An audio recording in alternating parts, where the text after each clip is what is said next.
Hello friends, in this lecture we will discuss about authentication, access controls and authorization of system resources.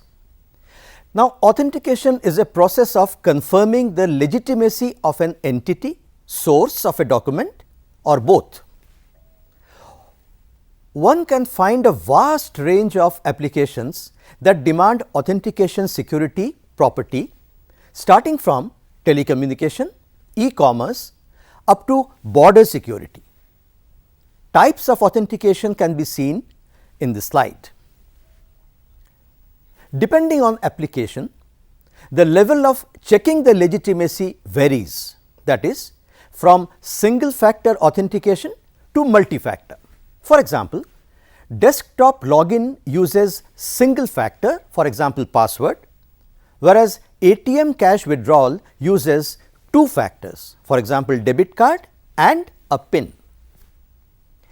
Access control means the prevention of unauthorized use of a resource, including the prevention of use of a resource in an unauthorized manner.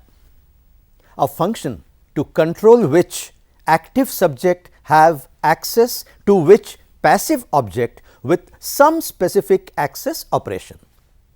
And here subject means an active entity that requests access to an object or the data in an object, and object means a passive entity that contains the information. Controls denote the security features that control how users and systems communicate and interact with each other. Now, what are the access parameters? They are read, which is represented by the symbol R, write represented by W and execute represented by X. You may remember these access parameter symbols, which we shall be using henceforth. Once access control logic is satisfied, the subject is authorized to access objects of the system. A structure known as access control matrix, which we shall be calling ACM henceforth, is typically used for controlling access between subjects and objects.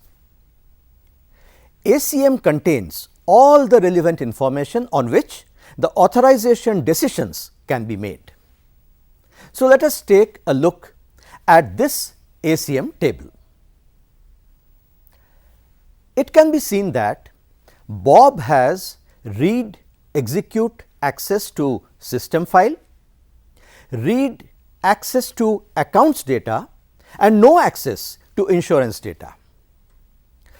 Ria has read and execute access to system file and read and write access to insurance data. Two fundamental concepts used for checking the authorization are access control lists, in short we call it ACLs, and capabilities, that is C lists. Access control list is a table that tells a computer system which access rights each subject, for example user, has to an object, for example a file. Capability is a token, a ticket or a key that gives the subject permission to access an object in a computer system. The ACL corresponding to the mentioned ACM pertaining to insurance data is: for insurance data, subjects or users Alice, John and Ria have permission to read and write, whereas for Bob it is not defined. Similarly, Alice's C list is that which shows the capability a user has, like Alice can read and execute the programs, read only account data and read and write insurance data. If we look at the use of ACL versus C lists, the concepts look similar, but they provide different ways of storing the same information. For example, ACL can attempt to name any object in the system. ACL is based on users, whereas capabilities can only name those objects for which a capability is held. So, capabilities are based on process and procedure. Let us take an example. Alice wishes to keep all of her valuables in a safe deposit locker in a bank. She has got consent of the bank that she may delegate a few of her friends to access the locker. Now, the bank can adopt two ways to control access to Alice's locker. The first way is the ACL approach. The bank maintains a list of people who are friends of Alice, authorized to access the locker, and the bank must store the list and verify the users. A friend cannot extend his or her privilege to someone else. Alice can remove her friend from the list anytime. And the second method is the capabilities approach. Under this, the bank issues Alice one key to operate the locker. A friend can extend his or her privilege to someone else, and Alice can ask for the key back from her friend. The most widely used access control notion surrounds with mandatory access control.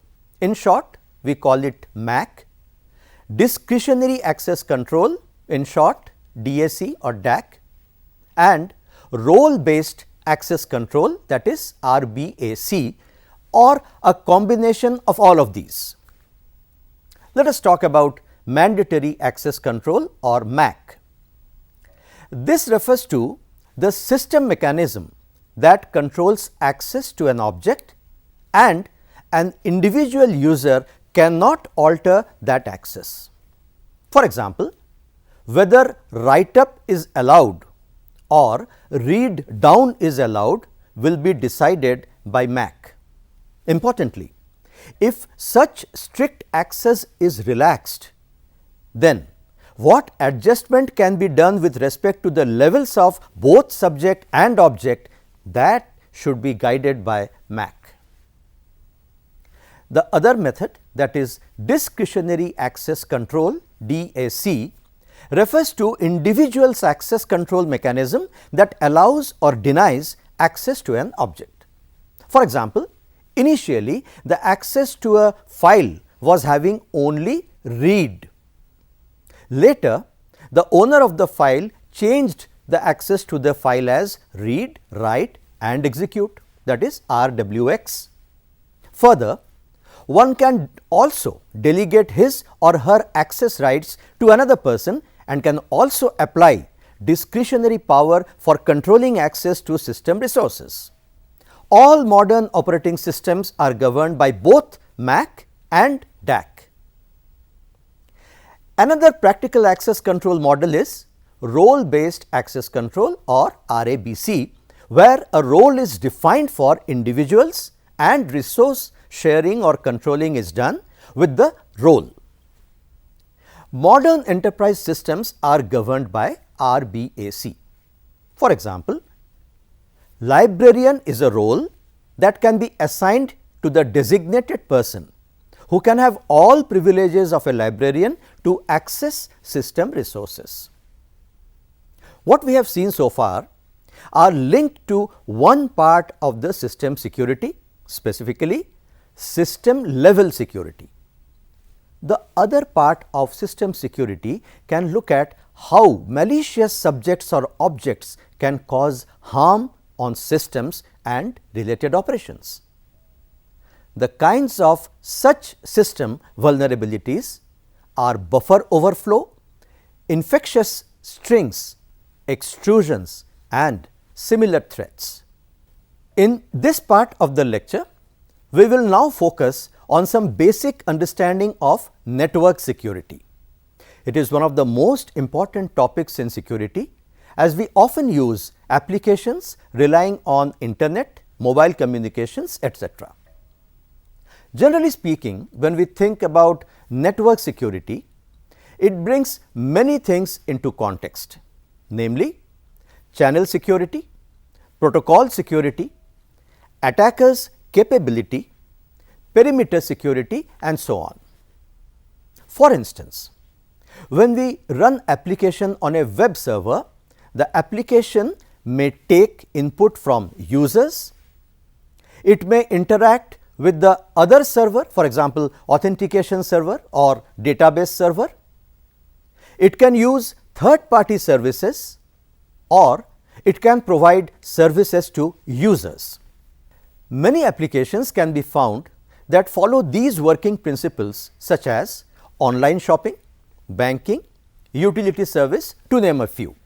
However, some common vulnerabilities surface in such applications like cross-site request forgery. In short, we call it XSRF, which is a type of malicious exploit having trust that a website in a user's browser whereby unauthorized commands are transmitted. Then there is cross-site scripting, in short XSS, a type of malicious exploit having trust that a user has for a particular website. SQL injection, broken session management can lead to session hijacking and data theft in secure storage, sensitive data stored in the clear form. And let us illustrate a scenario to show how such vulnerabilities can pose serious threats to applications. Suppose Alice is browsing a social networking page where another user, say Eve, has posted a message. Suppose also that Eve has crafted an HTML image that executes an action on Alice's bank site rather than showing an image to Alice as intended. For example, Eve says, "Hello Alice, click here for an interesting image," and then the path is shown. If Alice's bank keeps her authentication information in a cookie, and if the cookie hasn't expired, then the attempt by Alice's browser to load the image will submit the withdrawal form with her cookie, thus authorizing a transaction without Alice's approval. Context where XSRF work? Eve must target either a site that doesn't check the referrer header, that is a link or script in a page that accesses a site to which the user is known and have been authenticated. Eve must find a form submission at the target site or a URL that has side effects that does something, for example, transfer of money or password change option, etc. Eve must determine the correct values for all the forms or URL inputs, and Eve must lure the victim to a web page with malicious code while the victim is logged into the target site. While analyzing vulnerabilities on networks, transmissions, applications, it is very important to assume attackers' capabilities. Attacker capability is a matter of concern because attacker could be an insider. There have been many incidents which have come into light with powerful security breaches because of insider attacker. However, it is very challenging to detect and prevent insider attacker because employees have access to inside and have inside knowledge. On the other hand, attacker could be an outsider. Outsider attacker can attempt to attack the system, application through the hotspot, open ports of networks. Outside attacker typically gathers information about the network asset before launching any attack. Moreover, attacker could be passive who can perform only read operation, that is listen, observe the communication, but cannot manipulate the information in it. Similarly, attacker could be active who can perform read, write, execute operation, that is listen, observe, manipulate, even delay the information in communication. Now, coming to the point of different types of network, say wired or wireless, topology of network, capacity of network, one should be familiar with many attributes with respect to channel security, as there may not be any defined doors while using internet for safeguarding application from malicious traffic. However, we can put a bit more emphasis on wireless networks, which found enormous usage in applications ranging from household to military applications. Some interesting features that are supported by wireless networks are: no inherent physical protection. Physical connections between devices are replaced by logical associations.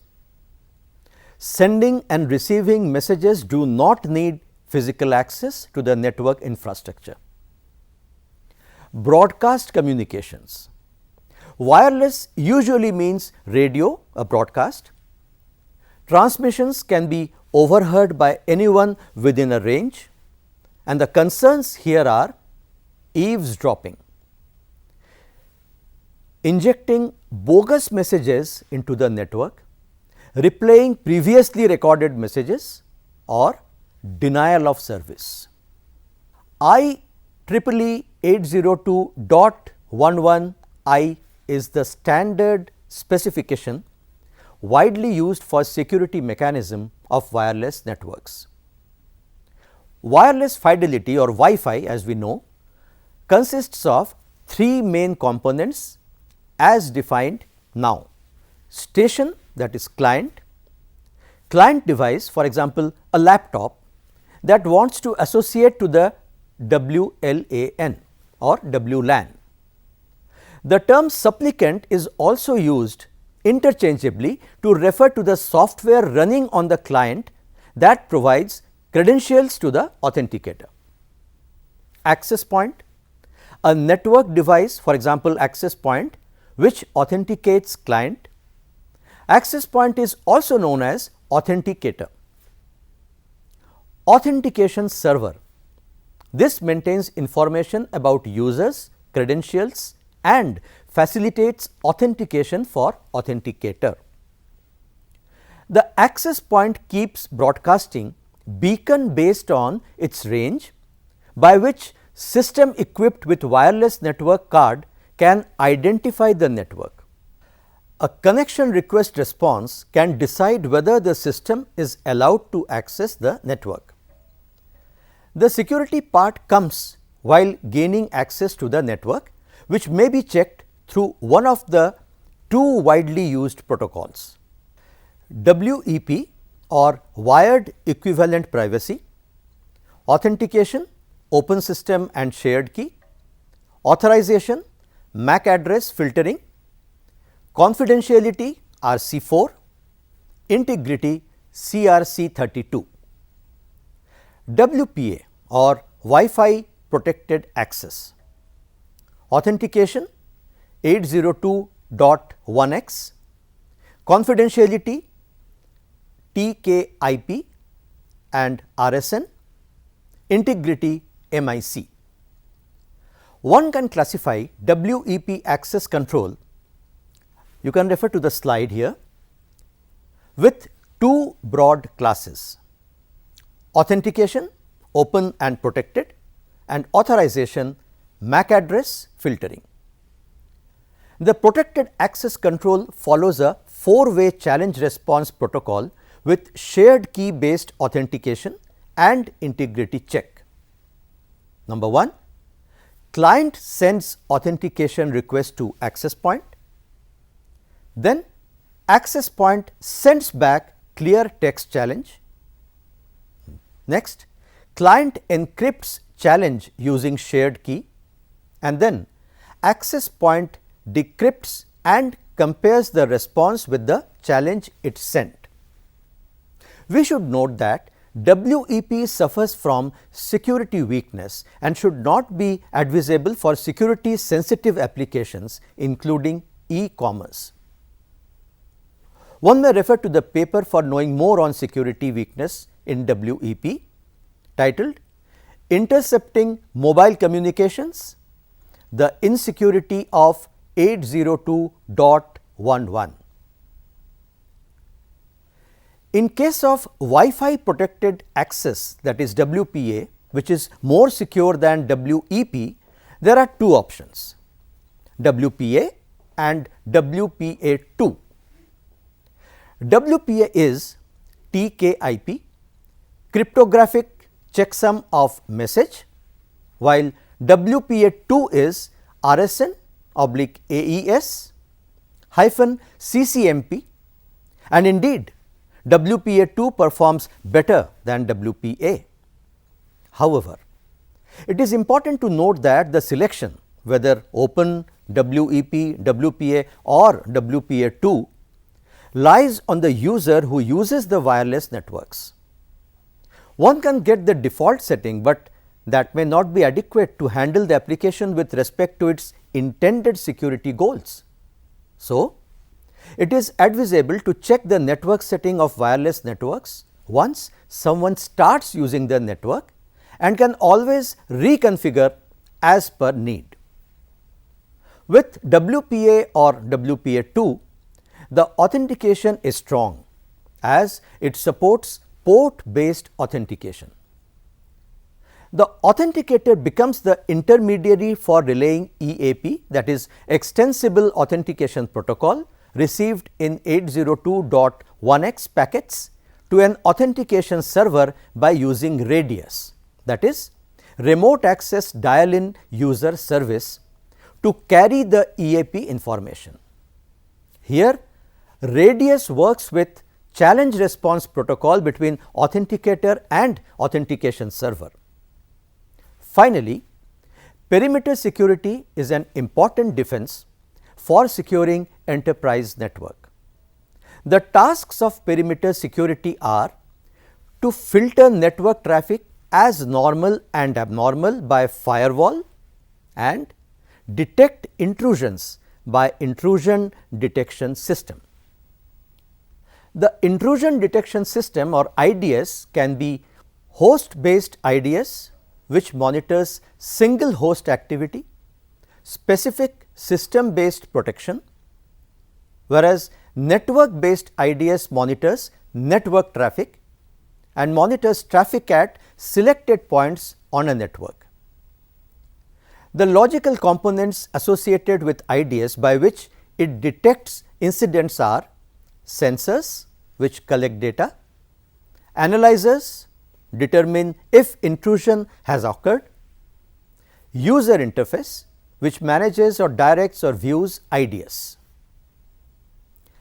To summarize this entire lecture, it is important to note that having some sort of familiarity in network security helps in handling malicious intent while using various applications with a communication channel.